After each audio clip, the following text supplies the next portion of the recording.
할렐루야. 이 아침 죄전을 찾으신 여러분들에게 하나님의 은혜와 평강이 함께 하시기를 축원합니다.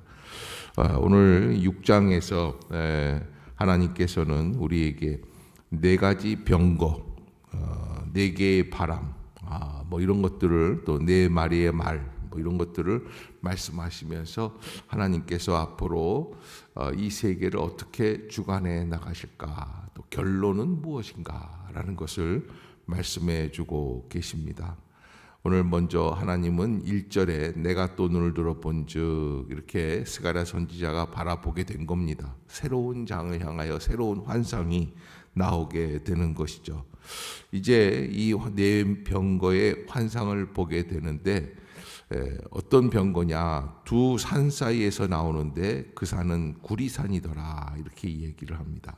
이 구리산이다라고 하는 이 구리산은 무슨 이야기를 의미하냐면, 이 구리라는 거는 뭐 지금으로 말하면 지금도 참 귀한 그런 자원이지만은 당시에는 이 청동 이 구리 재료가 많이 쓰인단 말이죠. 그릇도 만들고 무기도 만들고 이 금만큼 중요한 그런 것입니다. 그런데 하나님께서 하나님의 의지를 견고하게 하시고 반드시 실행하실 것이다 라고 하는 그런 의미를 담고 있는 게 이 구리산이에요.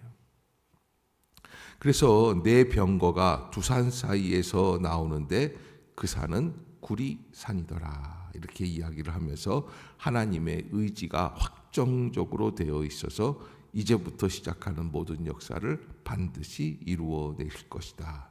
그런데 거기에서 나오는 역사는 뭐냐면 네 가지 병거죠. 그래서 이 첫째 병거는 붉은 말, 둘째 병거는 검은 말, 셋째 병거는 흰 말, 넷째 병거는 얼룩말, 이렇게 되어 있습니다. 이런 네 가지의 병거들이 쫙 이끌면서, 말들이 이끌면서 그렇게 그 두 산 사이 구리산에서부터 나와서 하나님의 역사를 이루어 나가신다. 스가랴 선지자는 하나님께 다시 한번 묻습니다. 6장 4절인데요. 내가 내게 말하는 천사에게 물어 이르되 내 주여 이것들이 무엇이니까, 이렇게 이것들이 무엇입니까? 5절에 천사가 대답하여 이르되 이는 하늘의 내 바람인데 온 세상의 주 앞에 서 있다가 나가는 것이라 하더라. 그래서 여기 이 오늘 5절을 보면서 하나님이 세상을 어떻게 주관하고 계시는가 하는데, 하나님은 바람으로 주관을 하신다. 이게 바람으로 주관하신다 그러면 우리는 바람 그러면 바람이 불면 뭐가 있습니까? 좀 허무하잖아요. 없는 거예요. 사라지는 거예요. 그런데 그런 역사가 아니라 하나님께서는 이 바람을 통해서 온 세상을 주관하시고 인도해 나가시는 섭리를 이루어 나가신다. 왜냐하면 이 바람이라고 하는 이 바람은 단순한 바람이 아니라 루하흐흐 해가지고서는 이게 성령을 의미하고 있어요. 하나님이 이 땅을 무엇으로 인도해 주시냐면 하나님의 영을 입은 존재들을 통해서 역사하시고 나타내 주신다라는 것을 우리에게 말씀해 주시는 거죠. 하늘의 내 바람은 온 세상의 주 앞에 있다가 하나님이 원하실 때 나가신다. 그래서 여러분, 홍해가 갈라질 때 어떻게 갈라집니까? 밤새 바람으로 갈라집니다. 하나님이 아담을 만드시고 아담에게 그 코에 무엇을 넣어주셨습니까? 생기를 넣어주셨어요. 그때 그 생기가 루하예요. 하나님의 영이에요. 그래서 생영이 되었다고 하죠. 이스라엘 백성들이 광야에 있을 때 메추라기 만나를 먹는데 메추라기를 불어올 때 동풍으로 불면서 바다에서부터 메추라기 떼를 몰고 와주셔서 이스라엘 백성들이 먹게 해주셨다. 하나님은 이 바람의 역사를 통해서 이스라엘과 다시 구원의 섭리를 이루어 나가시는 수단과 방법으로 사용하고 계신다. 그래서 여러분, 지금도 하나님의 역사가 이루어지기 위해서는 뭐가 불어야 될까요? 바람이 불어야 돼요. 근데 무슨 바람이냐? 잘못된 바람이 불면 안 돼요. 부정의 바람이 불면 안 돼요. 탐욕의 바람이 불면 안 돼요. 긍정과 은혜와 믿음, 감사의 바람, 할 수 있다 하는 순종의 바람이에요. 그렇게 불기 시작을 하면은 되는 거예요. 그래서 이러한 역사들을 우리가 한번 바라보고, 첫째 병거는 붉은 말, 둘째 병거는 검은 말, 셋째 병거는 흰 말, 넷째 병거는 어룽지고 건장한 말. 그래서 여기 오늘 본문에서 이 말들이 다 따라하는 게 있어요. 6절에 보면 검은 말은 어디로 갔다 그랬습니까? 북쪽 땅으로 갔다. 이 북쪽은 바벨론을 의미하는 겁니다. 하나님께서 바벨론을 통하여 다시 심판하시고 역사하십니다. 이게 지금 이 바벨론 포로 시절이 맞춰지고 돌아왔을 때인데, 하나님은 무엇을 말씀해 주시냐면 그런 바벨론도 어떻게 하는 거예요? 멸망할 수밖에 없어요. 지금 전 세계를 통치하고 있는 나라지만 그 끝을 볼 수밖에 없다라고 하는 것을 우리에게 말씀해 주고 계십니다. 검은 말은 북쪽 땅으로 가고 흰 말은 어디를 따라갑니까? 그 뒤를 따르고, 그리고 어룽진 말은 남쪽 땅으로 나갔다. 남쪽은 애굽이 있는 나라를 이야기합니다. 그래서 하나님의 역사가 지금까지 이 땅을 제패하고 있었던 여러 나라들을 다 심판하시고 판단하시고 정죄하신다는 거예요. 그래서 인간이 세운 제국, 엠파이어, 이 제국들이 영원하지가 않습니다. 우리는 생각에 내가 갖고 있는 권력이 영원할 것 같지만, 그러나 그 권력은 아무것도 아닙니다. 하나님은 오히려 그래서 그런 면에서 제국이 어떤 권력을 갖고 있느냐 별 신경을 안 쓰세요. 왜냐하면 때가 되면 하나님은 다 그 모든 것들을 다 바꾸게 하시기 때문에. 그래서 하나님이 관심을 갖고 계신 것은 오직 영원한 생명의 역사에만 관심이 있으신 거예요. 그러니까 우리가 예수 그리스도의 보혈의 권세를 바라보고 십자가의 능력을 바라보는 것은 그 모든 것들은 다 어떻습니까? 순간적이고 찰나적인 것들이 아니에요.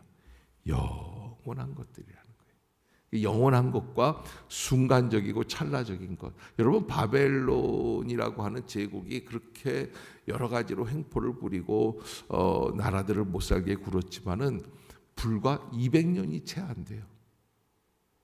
어마어마한 권력인데, 세상을 다 들어먹을 것 같은 역사인데 200년이 안 돼요. 하나님 그렇게 하실 거예요. 그래서 저도 사실은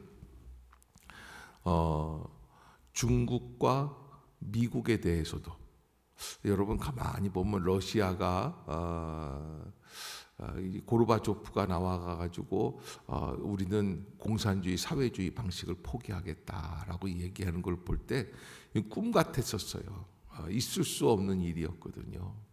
그러면서 사회주의를 포기하고 러시아의 제국이 동부 유럽, 북부 유럽 이런 다 이제 조각조각 나오는 거예요. 어마어마한 땅이었는데 중앙아시아가 다 러시아 거였는데, 그러나 그 모든 것들이 다 멸망하게 되죠. 이런 것들을 보면서 중국도 지금 이제 중국이 세계적인 경제학자들이나 정치학자들은 중국이 망하고 있는 과정이다라고 얘기를 하고 있어요. 중국이 말을 안 해서 그렇지 지금 중국 경제가 무너져 내려가고 있다는데, 사실 우리는 중국 경제가 무너져 내려가고 있다 그러면 속으로 기뻐해야 되는데 사실은 기뻐해야 할 만한 일은 아니에요. 어떤 면에서는. 왜냐하면 우리가 경제가 중국을 의존하는 경제가 많이 있거든요. 그러나 아무튼 하나님의 역사는 이 거대 제국들을 무너뜨리는데, 경제학자들이 그렇게 얘기를 해요. 러시아 방식으로 무너질 거다라는 거예요. 그러면 중국이 사회주의를 포기하게 되고, 그다음에 나라들이 어떻게 된다는 거예요? 나라들이 갈라지게 된다는 거예요. 그래서 제가 끊임없이 기도하는 게, 제가 몇 년 전부터 기도하지 않습니까? 뭐라고 기도하요? 중국은 5개 나라로 갈라져야 됩니다. 근데 이런 얘기를 하면요, 우리 동료 목사님들이 아주 비웃어요. 목사님 뭐 할 일도 그렇게 없냐고, 왜 그런 걸 기도하고 있냐. 근데 제가 이렇게 봤을 때 미국도 그래야 되고 중국도 그래야 되고, 하나님의 섭리예요. 영원한 제국은 있다 없다? 없어요. 하나님이 그렇게 하시는 거예요. 그런데 나라를 러시아를 분열시키고 중국을 분열시킨 게 미국이거든요. 아마 미국도 내가 볼 때는 얼마 가지 않아서 아마 한 100년 안쪽으로 보면은 미국도 분열이 되지 않겠는가. 왜냐하면 너무 패권주의식의 어떤 나라들이 있으면 이 세계가 시끄럽더라고요. 그냥 야망을 가지고 서로 물고 뜯고 우르렁거리고 그러고 있는 게 너무 힘이 들어요. 그런데 여러분, 아무튼 우리가 생각해야 될 것은 하나님의 뜻은 어떻습니까? 영원하다는 거예요. 하나님의 뜻을 바라볼 수 있어야지 돼요. 그래서 바벨론, 그리고 헬라, 그리고 애굽까지 하나님께서는 그 말들을 쳐서 그렇게 역사해 주시고 계시는 것을 보게 됩니다. 그러면서 여기 오늘 본문에서 8절에 보면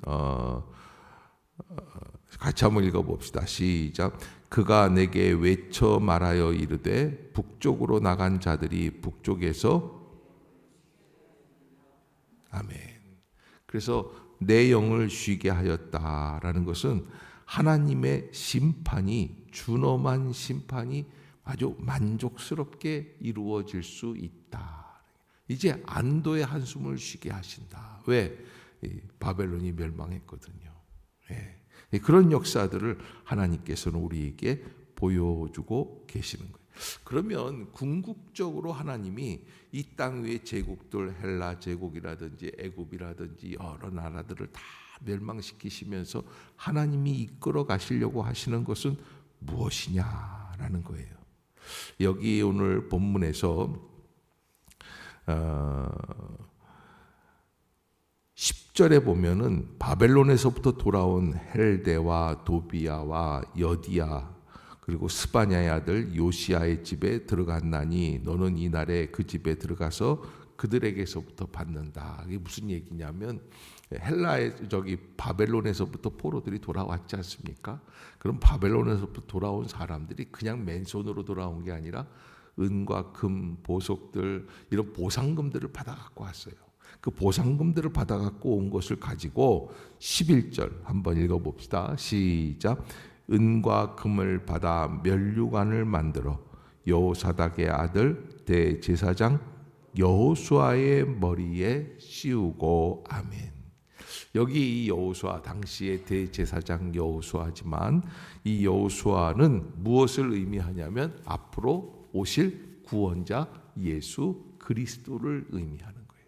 그러니까 하나님께서는 마침내 예수 그리스도를 통해서 하나님의 십자가의 구원의 뜻을 이루어 주실 것이라는 거예요.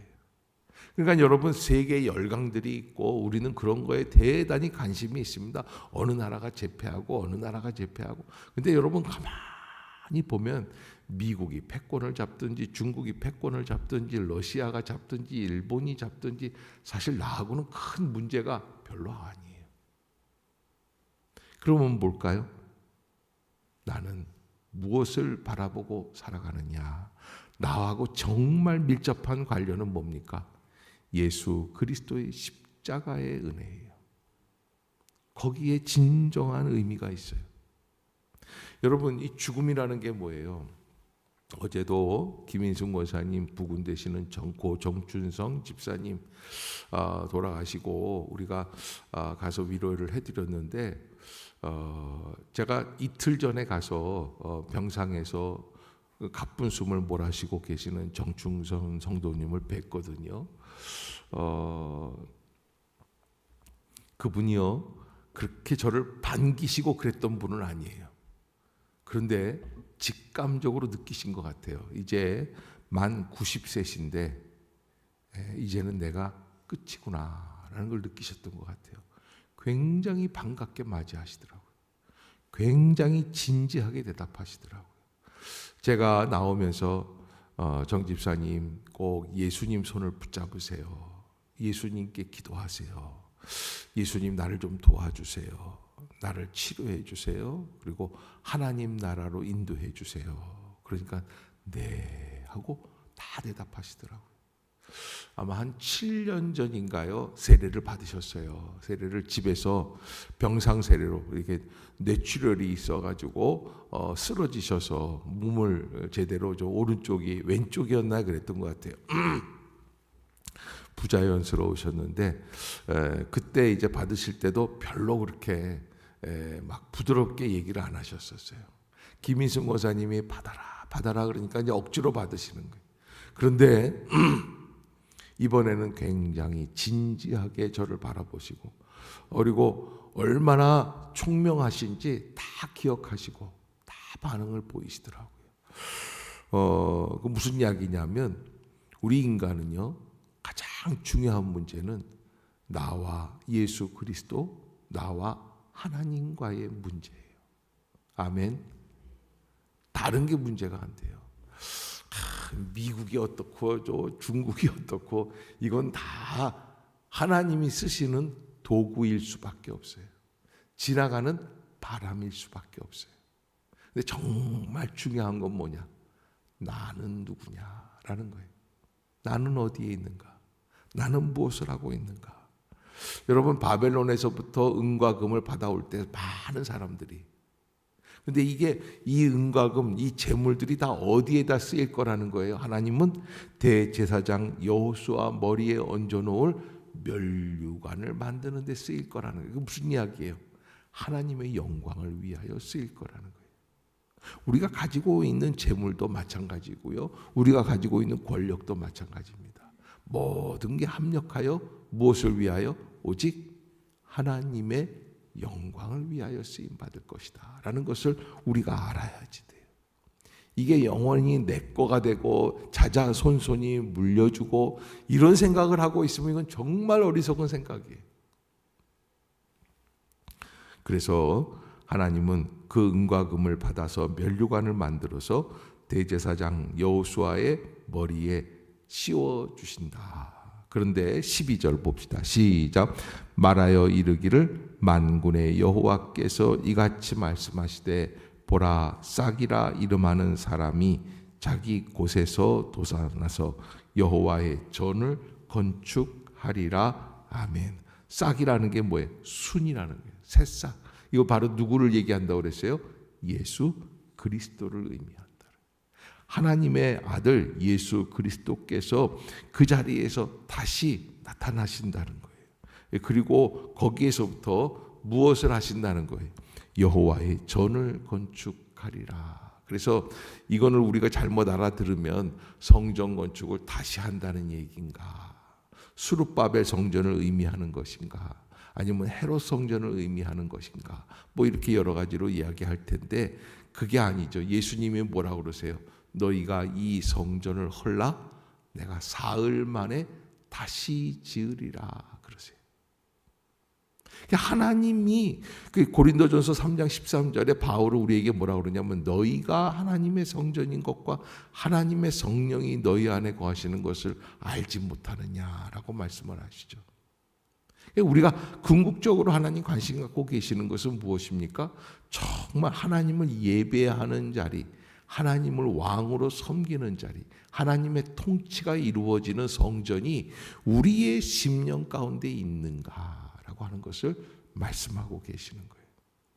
예수께서 우리에게 십자가 구원의 은혜를 주시는 건 바로 하나님의 통치, 하나님을 예배하는 것, 하나님의 역사, 하나님의 영광이 드러나는 자리가 우리의 심령 안에 이루어지기 위함이다. 아멘. 잊지 마십시오. 그래서 그 여호수아가 바로 여호와의 전을 건축하고 영광도 얻고 그 자리에 앉아서 다스릴 것이요 또 제사장이 자기 자리에 있으리니 이 둘 사이에 평화의 의논이 있으리라 하셨다 하고 그렇게 해서 하나님의 은혜 가운데 다시 한번 새로운 역사가 일어날 것을 말씀해 주십니다. 사실 세상적으로는 관점에서 볼 때는 바벨론 제국, 애굽 제국, 헬라 제국 뭐 이런 나라들이 어마어마합니다. 이런 나라들이 최고의 역사를 이루어 갈 수 있죠. 그러나 하나님은 그렇지 않다고 말씀을 하세요. 그건 아무것도 아니라고 말씀을 하시는 거예요. 그리고 오직 하나님께서 영광을 받으실 것이다 라고 말씀을 해주십니다. 특별히 이 성전 건축을 하기 위해 하나님은 어떤 역사를 이루시느냐, 15절 한번 봅시다. 시작.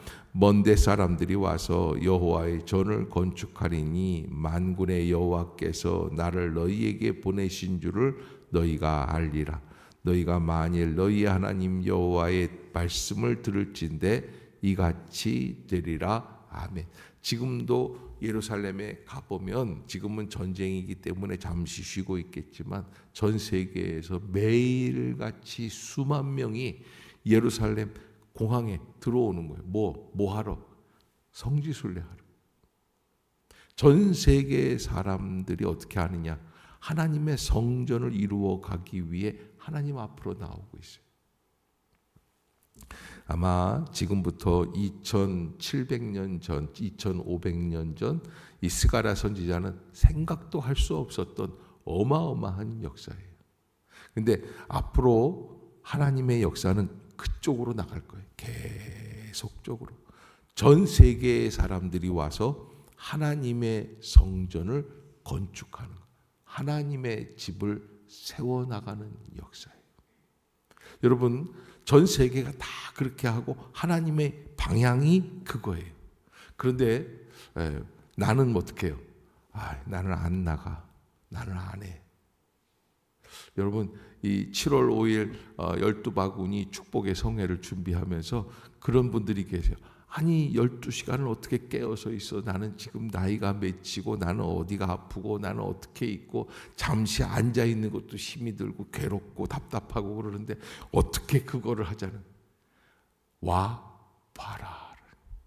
하나님이 하실 것이다. 예, 제가 그래서 유치부 애들도 재워줘라.